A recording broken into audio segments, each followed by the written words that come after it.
Part 11 वृत्त, उसका प्रश्न संग्रह 43 आज हम हल करेंगे। पहला सवाल है, यदि चाप AXB तथा चाप AYB एक दूसरे के संगत चाप हो और मापचाप AXB बराबर 120 अंश हो तो मापचाप AYB कितना? तो ये सवाल है। तो सबसे पहले ये स्टेटमेंट हमको ध्यान में रखनी पड़ेगी कि वृत्त के संगत चापों का योगफल, वृत्त के संगत चापों का योगफल 360 अंश होता है। ये जो स्टेटमेंट है वो हमको याद रखनी पड़ेगी कि वृत्त के जो संगत चाप होते हैं उनका योगफल यानी उनको जमा करने पर कितना होता है? उत्तर 360 होता है। तो यहाँ पर ये दोनों संगत चाप हैं, AXB और AYB परस्पर संगत चाप है। तो हम ऐसा लिख सकते हैं कि माप चाप AYB जमा माप चाप AXB बराबर 360।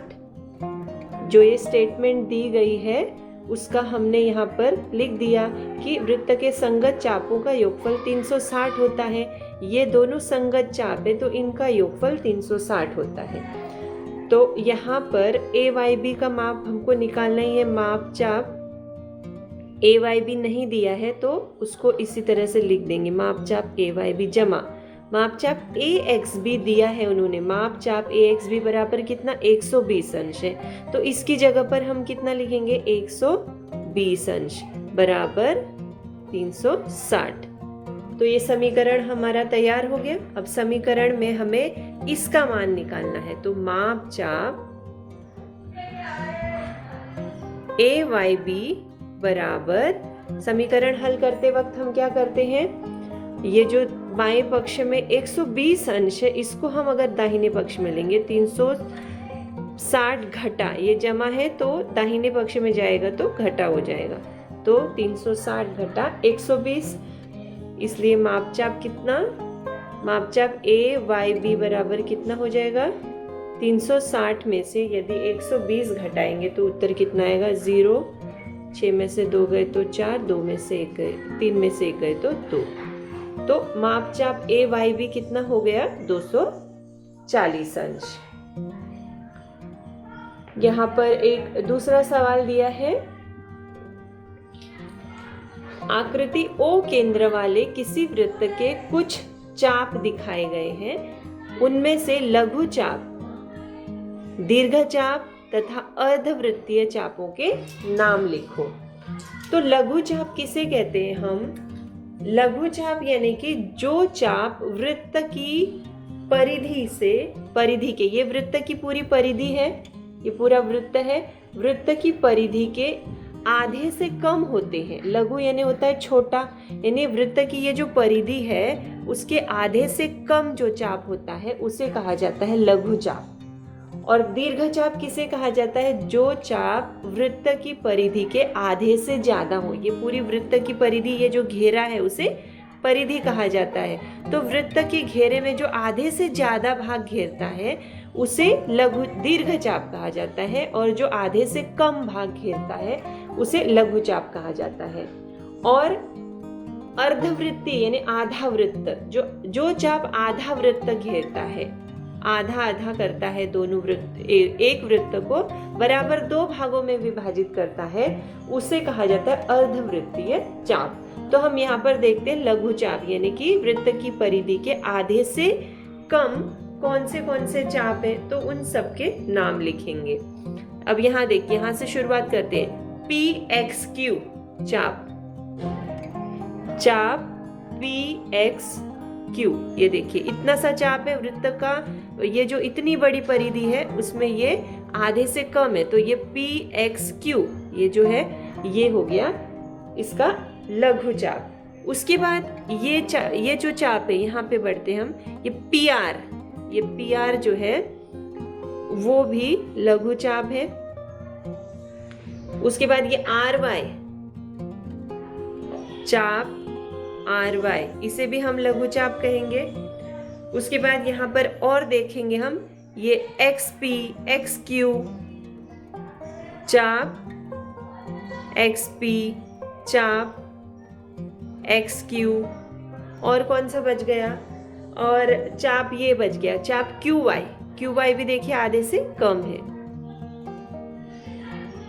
QY तो वृत्त की परिधि के आधे से कम है, तो ये हो गए लघु चाप। अब दीर्घ चाप देखते। दीर्घ चाप यानी जो वृत्त की परिधि के आधे से ज्यादा है, ऐसे चाप हम देखते हैं। अब यहां से बढ़ते हम, जैसे यहां से PYQ, PYQ, PYQ, ये आधा चाप, आधा वृत्त इतना ही है, लेकिन ये जो दीर्घ चाप को कहां से लिया मैंने, PYQ, तो ये हो गया दीर्घ चाप।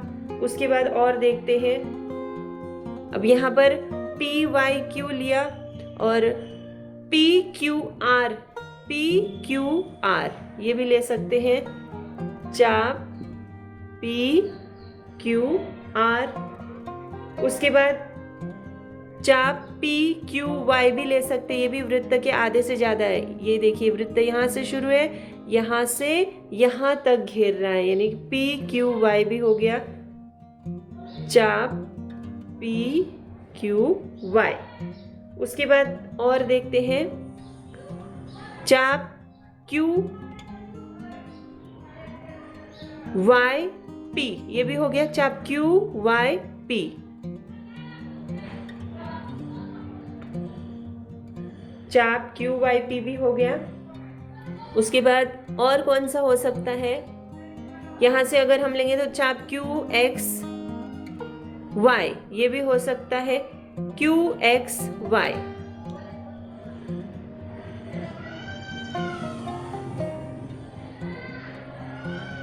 यानी कि जो वृत्त का आधे से ज्यादा भाग घेरता है उसे कहा जाता है दीर्घ चाप। तो यहाँ पर ये जो चाप है वो वृत्त के आधे से ज्यादा भाग को घेरते हैं, इसलिए इनको कहा जाएगा दीर्घ चाप। अब अर्धवृत्तीय चाप देखते हैं। अर्धवृत्तीय चाप यानी जो चाप वृत्त को केवल दो भागों में विभाजित करे। तो ऐसे केवल यहाँ दो ही चाप है, एक तो चाप QPR,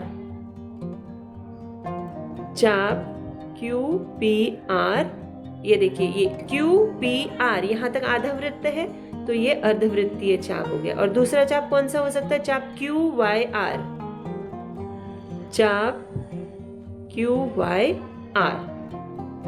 तो इस तरह से ये हो गए अर्धवृत्तीय चाप। अब अगला सवाल देखते हैं। अगला सवाल, एक आकृति दी है, उसमें पूछा गया है O केंद्र वाले, यहाँ O केंद्र वाले किसी वृत्त के लघुचाप PXQ का माप 110 अंश है। ये जो चाप PXQ है इसका माप 110 अंश है, तो उसके संगत दीर्घचाप PYQ, यानी ये दीर्घचाप है PYQ, इसका माप हमें ज्ञात करना है। तो यहाँ पर भी हमको ये स्टेटमेंट याद करना पड़ेगा कि वृत्त के संगत लघुचाप और दीर्घचाप का योगफल कितना होता है, 360। वृत्त के संगत लघुचाप एवं दीर्घचाप का योगफल 360 अंश होता है। अब यहाँ पर दीर्घचाप और लघुचाप कौन से हैं? लघुचाप है PXQ, इसलिए हम ऐसा लिख सकते हैं माप चाप PXQ जमा दीर्घचाप कौन सा है?